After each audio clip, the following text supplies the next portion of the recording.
Hello twin soul. काफ़ी दिनों के बाद वीडियो अपलोड कर रही हूँ। और ये वीडियो मैंने अपलोड करने के लिए एक रीडिंग बोल सकते हो आप, या कलेक्टिव एनर्जी मैंने जो स्टडी किया है पिछले कुछ एक महीने से, इसकी वजह से मैं अपलोड कर रही हूँ। जनरली मैं कोई टाइमलाइन बेस्ड प्रेडिक्शन वीडियो नहीं करती हूँ। मोस्टली मेरे वीडियो नॉलेज बेस्ड होते हैं या ट्विन फ्लेम की डायनामिक्स के ऊपर होते हैं।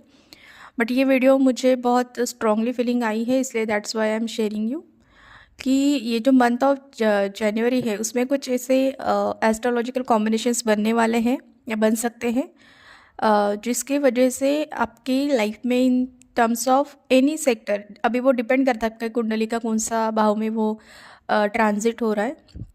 तो जिस भी भाव में ट्रांजिट हो रहा है वहाँ पे आपको कुछ ना कुछ चेंजेस दिखने को मिलेंगे। और ये चेंजेस इस तरीके से होंगे कि आपको अनएक्सपेक्टेड होंगे, मतलब आपने सोचा नहीं होगा इस तरीके के चेंजेस होंगे। मतलब अभी एस्ट्रोलॉजी अगर आप जानते हो तो जो कन्या लग्न के व्यक्ति हैं या फिर जो मकर राशि के लोग हैं उनके लाइफ में काफ़ी चेंजेस आप देखोगे। मतलब 17 जनवरी से ऑनवर्ड आप देखोगे कि आपने सोचा नहीं था ऐसी कुछ चीज़ें आपके साथ होने वाली है। ठीक है, कलेक्टिवली ट्विन फ्लेम डायनामिक्स की बात हम करेंगे तो मुझे बहुत बार जस्टिस कार्ड आ रहा है रीडिंग में, 7 ऑफ सॉर्ड्स आ रहा है एंड पेज ऑफ सॉर्ड्स आ रहा है। तो ये तीनों कार्ड का अगर आपको थोड़ा नॉलेज है कहीं ना कहीं तो ये मीनिंग आता है कि जहाँ पे भी मैनिपुलेशंस हुई है, जहाँ पे भी अ, आप बोल सकते हो कि चीटिंग नहीं बोल सकते, लेकिन कुछ छुपाया गया है पर्पसली, या किसी चीज़ को चलाने के लिए कुछ झूठ बोले गए हैं या कोई दिखावा किया गया है, तो वो सामने आ सकता है। अभी वो एक तो आपके पर्सन के बारे में होगा या तो थर्ड पार्टी के बारे में होगा। ठीक है, तो ये एक कोई पेज ऑफ सॉर्ड के फॉर्म में होगा। मतलब पेज ऑफ सॉर्ड का मतलब क्या है कि वो ऐसी एनर्जी है कि बोलते हैं ना इम्पल्सिवली कुछ चीज़ें हो जाती है। मतलब किसी ने कुछ बोल दिया गुस्से में, किसी का कुछ मेल मैसेज या कॉल कन्वर्सेशन आपने देख लिया, पढ़ लिया, और मतलब इस तरीके से वो एनर्जी काम करती है।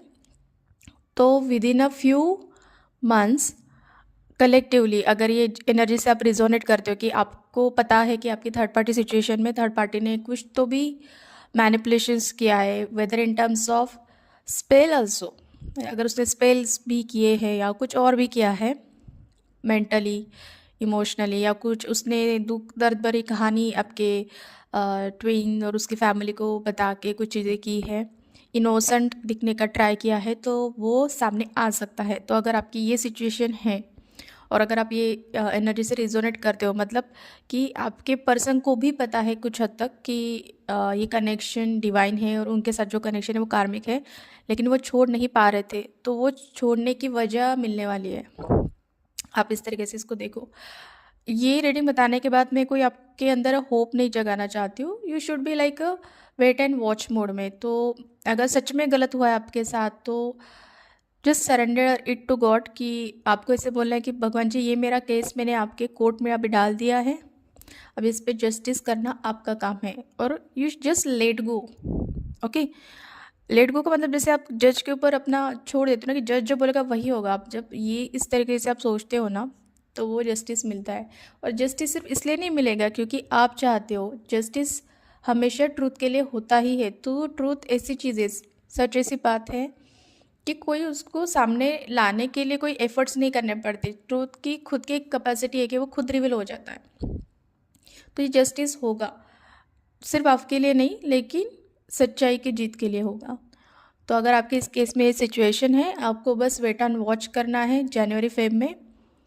अभी यहाँ पे अगर इस तरीके से, अभी आई डोंट नो मैं आगे इसके बारे में वीडियो पुट करूँगी या नहीं, अगर समझो ये आपके साथ रेजोनेट हुआ, ये चीज़ हो भी गई इन मंथ ऑफ जैन कि कुछ रिवील हो गया है या थर्ड पार्टी से या उनके बीच में बहुत सारे झगड़े होने वाले हैं, तो she will try to put you down by any other means, कि वो ये दिखा सकती है कि आपके और आपके पर्सन के वजह से ये सारी चीज़ें उससे हुई है।